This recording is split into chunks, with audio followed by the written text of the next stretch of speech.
আগামীকাল অর্থাৎ 23শে মে কিন্তু সেমিফাইনাল রয়েছে কন্যাশ্রী কাপে এবং এই সেমিফাইনালে মুখোমুখি হতে চলেছে ইস্টবেঙ্গল বনাম সাধারণ সমিতি এবং ঠিক তার অন্যদিকে রয়েছে সুরুচি সংঘ এবং তার মুখোমুখি হতে চলেছে শ্রীভূমি এফসি। এবং আপনাদেরকে জানিয়ে রাখি যে জাতীয় লিগ চ্যাম্পিয়ন হয়েছে ইস্টবেঙ্গল।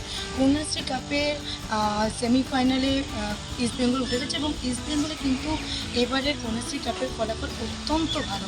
এবং আপনারা হয়তো জানেন যে গত মৌসুমে কিন্তু কন্যাশ্রী কাপে রানার্স আপ হয়েছিল ইস্টবেঙ্গল এবং ইতিমধ্যে কিন্তু প্র্যাকটিস চলছে জোর কদমে, কারণ কালকে রয়েছে সেমিফাইনাল।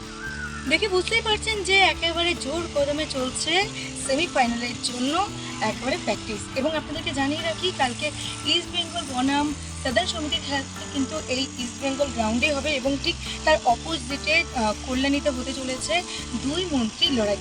অবশ্যই ভাবছেন যে দুই মন্ত্রীর লড়াই মানে একদিকে রয়েছে অরূপ বিশ্বাস ক্রীড়ামন্ত্রী, যার হচ্ছে সুরুচি সংঘ, এবং ঠিক তার অপোজিটে রয়েছে আমাদের দমকল মন্ত্রী অর্থাৎ সুজিত ঘোষের টিম শ্রীভূমি এফসি।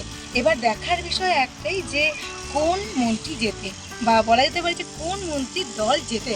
অবশ্যই দুটি ম্যাচের দিকে আমাদের নজর থাকবে এবং আপনাদের নজর রাখতে হবে বাংলার পালস টিভিতে, কারণ এখানেই আপনারা সেমিফাইনালের অর্থাৎ কন্যাশ্রী কাপের সেমিফাইনালের সমস্ত আপডেট পেয়ে যাবেন।